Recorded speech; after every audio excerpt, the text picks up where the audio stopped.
Pakistan's regional policies towards India, and I'm linking, of course, to some of the militant groups that were created, supported, sponsored in Pakistan because we thought they'll fight out the Kashmir, in Kashmir.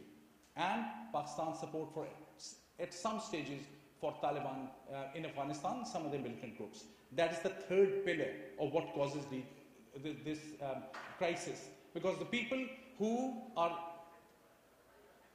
given or who are hired by the state to do their job, they go in the daytime, follow that war, at the night time or at other times, they have their religious agendas to pursue.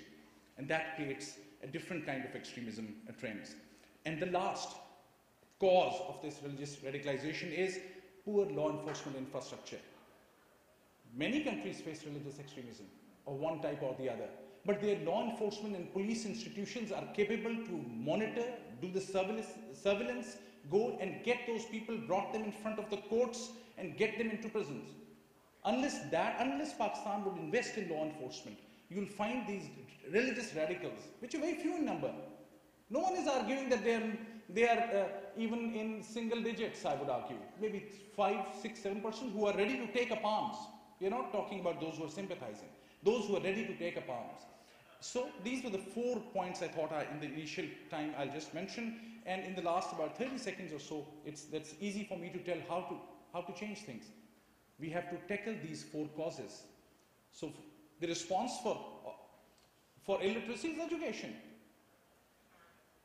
If madrasas are producing bigots, reform the madrasas.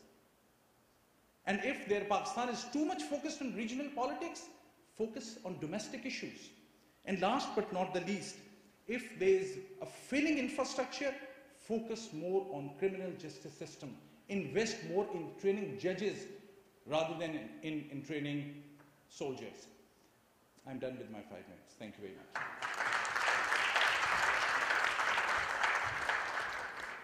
Actually, I wish you'd gone on a little longer. And I just wanted to add one more point that I think is especially important, and that is the issue of political appeasement. There's been a great deal of political appeasement of groups and individuals that really strong messages do need to be sent, I think, in many of these difficult situations. Our 5th panelist, Dr. Walter Anderson, 5th and final, last but not least, has another big topic. The question starts with the word historically, but I'm going to take that out because that could last all day. What, in your opinion, have been some of the major foreign policy failures in Pakistan? I think hopefully we'll focus on the second half of the question. Going forward, what are some of the challenges Pakistan faces, and how can it gradually adopt a balanced, more independent, non-aligned foreign policy? Dr. Anderson. Yeah, that was a lot in that. In fact, in an email exchange, we had agreed I would sort of limit it to challenges because I think that encapsulates some of the issues that you raised there. Like Hassan Abbas, I knew this organization. I had actually worked with some of its senior figures before, and I thank them for inviting me to this. And a very interesting panel. And I always look at events like this as places where I can learn, and I've learned a lot already, and I will more from you and others at the panel today. I'll try to keep myself to 5 minutes and sort of restrict my topic to a linkage between Pakistan and the domestics and the challenges of the domestic situation. The Pakistani foreign minister, as many of you know, was recently in Washington, and she came and gave a talk to students at SAIS and faculty. And she stated, very interestingly, I thought, in that her top goal was not what I expected it to be, security issues for Pakistan, but she said her top goal as foreign minister is to grow the Pakistani economy. And taking up this theme, President Zardari has also argued correctly, in my view, that economic growth is his government's top priority, because growth is necessary to provide the tens of thousands of jobs that are necessary for the young men and women coming onto the economy. And if this is not successful, they are susceptible to radicalism of one kind or the other. Now, there are many explanations as to Pakistan's lack of real economic growth over the last several years. But among the more prominent is a severe shortage of capital. which has a direct impact on inadequate investment in one of the most important variables in economic growth, and that's infrastructure.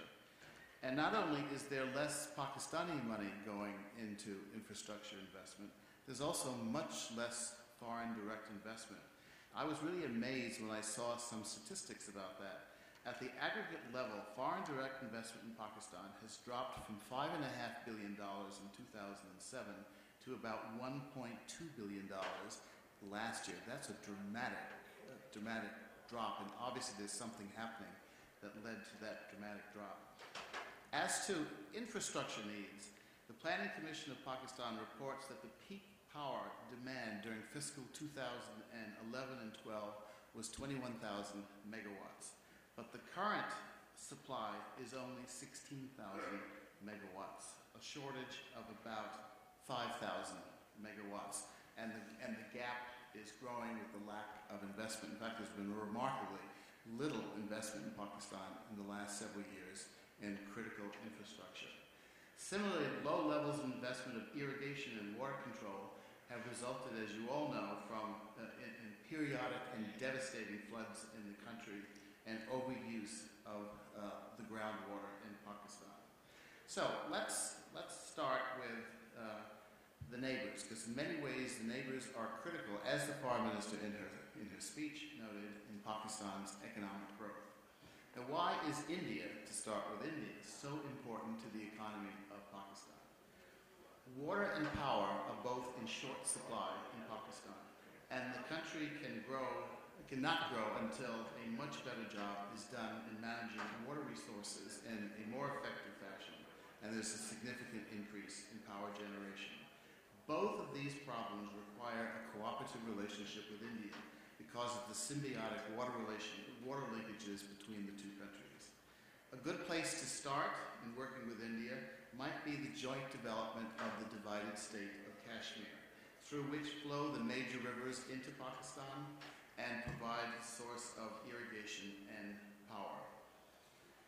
President Musharraf, in my view, made the only practical proposal to date regarding a bilateral resolution of the issue when he suggested, this is the issue of Kashmir, when he suggested in the final years of his presidency that a win-win solution to Kashmir issue is collaboration on economic development there, while putting the issues of sovereignty on the back burner.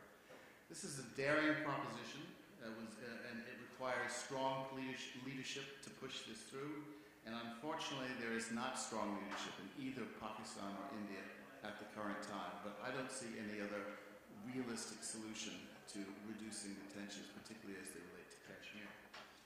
There are other important issues with India, but I won't go through them now.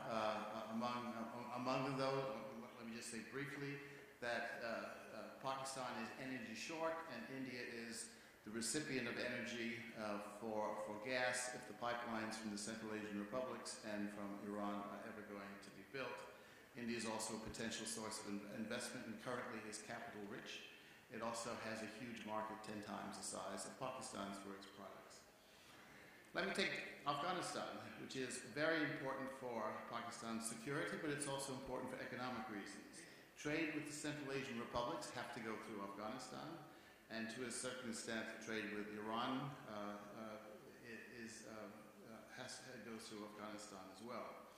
The gas line, the importance of a Central Asian gas line would have to go through Pakistan to get to India, and there are some negotiations on that right now, but what's holding it up is the security situation in both Afghanistan and Pakistan, among other things. Iran is problematic because of the current international tensions with that country, but Iran traditionally has been an important trading partner and is a potential source of energy for Pakistan.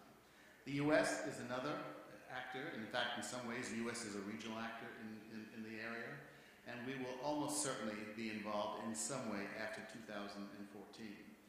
And I think it's therefore is incumbent on the U.S. to provide Pakistan with much more economic assistance than it is at the present time, and also to do such things as to give preferential rights to Pakistani products as well.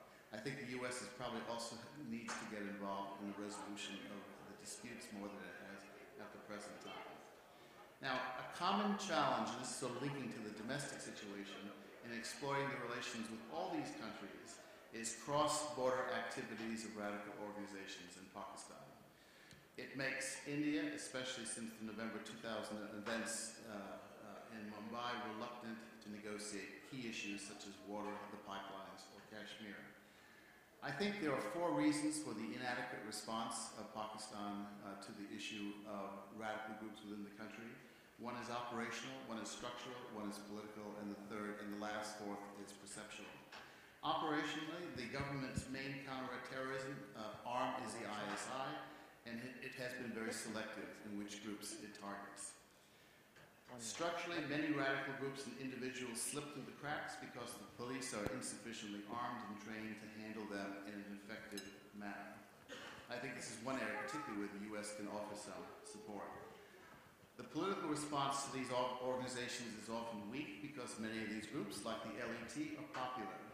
And often for the charitable work they do, and I can think now of the Kashmir earthquake, where they provided the quickest and the most effective help right after that event occurred.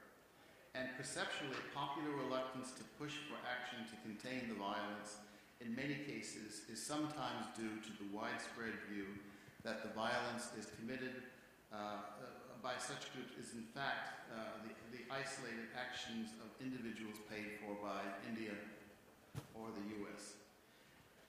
I don't think that Pakistan is going to be able to resolve the most significant problems with its neighbors until it has a much more effective position on tackling domestic terrorism at home.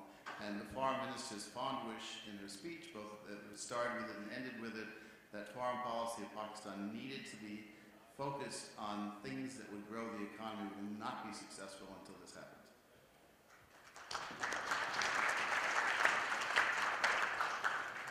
Thank you, Dr. Anderson.